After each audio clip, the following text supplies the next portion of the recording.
je crois que je l'ai rarement dit ou je l'ai même jamais dit. Mais pourtant, je me suis longtemps pas aimée. Justement, après mes problèmes de santé où j'ai changé, mon corps a changé, enfin, beaucoup de choses ont changé. Mais je pense qu'aujourd'hui, je peux me dire, bah, je m'aime bien. Je m'aime bien. Je suis pas parfaite, mais bon, personne ne l'est, donc en même temps, c'est bien aussi. Euh, mais voilà.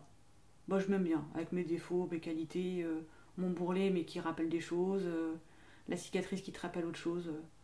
Voilà, finalement, bon, bah, je suis comme je suis, et puis voilà. Tu évoques des problèmes de santé, est-ce que tu veux en parler? J'ai aucun problème d'en parler, et j'en fais un combat aussi aujourd'hui. Donc ça a été l'endométriose. Mais je l'ai eu d'une façon très particulière. J'ai pas souffert à 14 ans, j'ai pas eu de règles douloureuses, j'ai pas eu de problème dans ma vie. J'ai eu ma fille sans trop de soucis. Euh, pas, voilà, pas de problème particulier. Mais c'est pareil, ça peut faire partie des épreuves de vie. Mais j'ai divorce quand ma fille elle a 2 ans à peu près. Euh, je refais ma vie après. Et on n'habitait pas ensemble avec mon conjoint à ce moment-là. Ça devait faire peut-être 2-3 ans qu'on était ensemble. Et une nuit, une douleur, mais une douleur énorme. L'impression que je vais accoucher en fait. Vraiment cette sensation de pousser même. Je sais pas ce que j'ai, je me dis bah je vais aux toilettes. Je me souviens pas en fait de ce qui s'est passé. J'ai tourné de l'œil, je suis tombée dans les pommes directement. J'ai fait un malaise. Mais j'ai refait 3 malaises cette nuit-là, donc j'ai fini aux urgences. Et là on me dit bah, en fait vous faites une hémorragie interne, vous aviez un kyste ovarien qui a rompu, qui a pété une veine qui était à côté, hémorragie interne, mais bon bah le corps étant bien fait, ça va se réguler tout seul. Mais faites un contrôle gynéco dans un mois. Un mois après contrôle, j'avais 6 kystes en fait. Donc champ de mine. Donc là, je tombe sur un médecin, bon, moi gynéco était vraiment bien. Et puis il me dit tout de suite IRM contrôle. Et là, on me dit endométriose. Et j'ai 34 ans. Je ne sais pas ce que c'est, je ne sais pas de quoi on me parle. Je pense qu'à ce moment-là, on commence à peine à en entendre parler. On entend parler de Laurie qui a de l'endométriose aussi, mais qu'est-ce que c'est? Bon. Et là, en fait, je rentre dans un protocole, mais je me laisse porter aussi. En fait, tout se passe très très vite à ce moment-là. Je rentre dans le protocole classique, traitement, machin. Une première célioscopie quand même qui est faite pour nettoyer, entre guillemets, les lésions.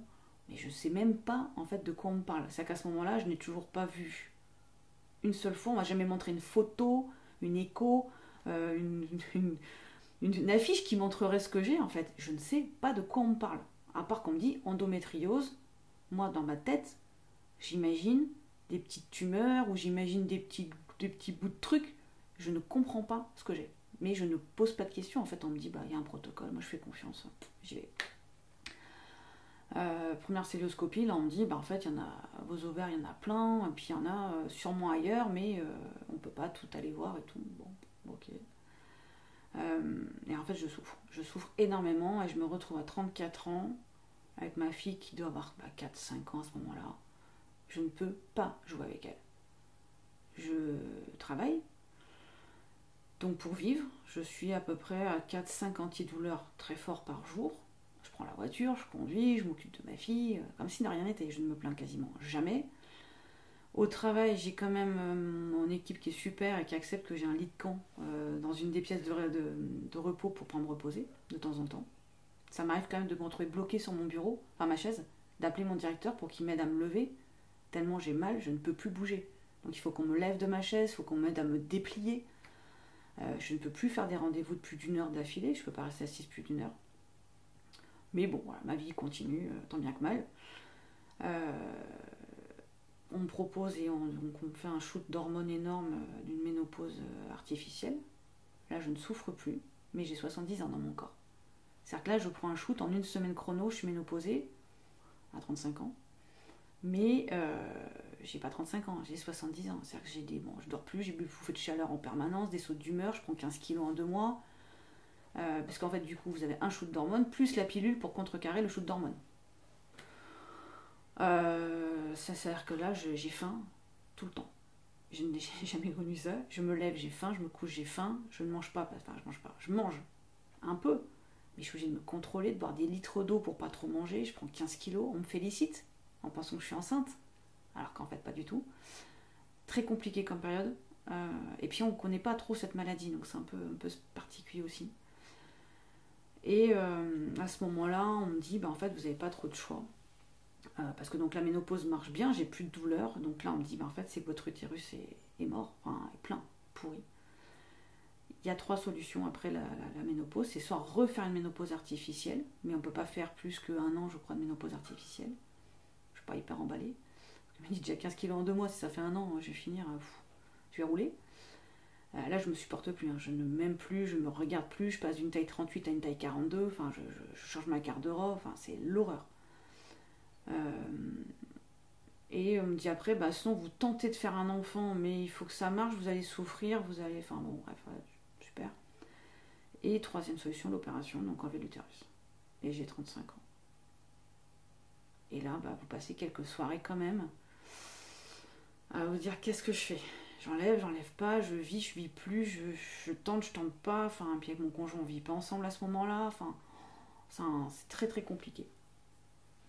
Et à 36 ans, je prends la décision de me faire enlever l'utérus, en espérant que ça fonctionne, mais en fait, comme je n'ai toujours pas vu une coupe de ma vie, je ne sais même pas comment mon corps... Finalement, je me rends compte à ce moment-là que je ne connais pas vraiment mon corps, à tel point, c'est quand il m'enlève l'utérus, le gynéco vient me voir après, il me dit, en fait, vous avez bien fait de le faire. Non seulement l'utérus était plein d'endométriose de partout, tout ce qu'on avait enlevé 6 mois avant aux ovaires était revenu, et on a vu des taches au niveau de la vessie, c'est-à-dire qu'il commence à avoir des adhérences, donc ça aurait pu être beaucoup plus dramatique derrière. Bon, ok. Et là, je me vois quand même lui poser la question, lui dire, mais en fait, du coup, mais les ovaires, vous les avez mis où? Mais elles sont où? Elles pendent dans le vide. Puis il me dit, mais quel vide? Vous avez enlevé l'utérus, donc il y a un vide dans mon corps. Et là, je vois le gynéco qui me regarde, de dire, mais elle a rien compris, quoi. Mais je vois ma mère à côté de moi qui comprend pas non plus et qui dit au monsieur, non mais, on se pose quand même la question, elles sont où les ovaires?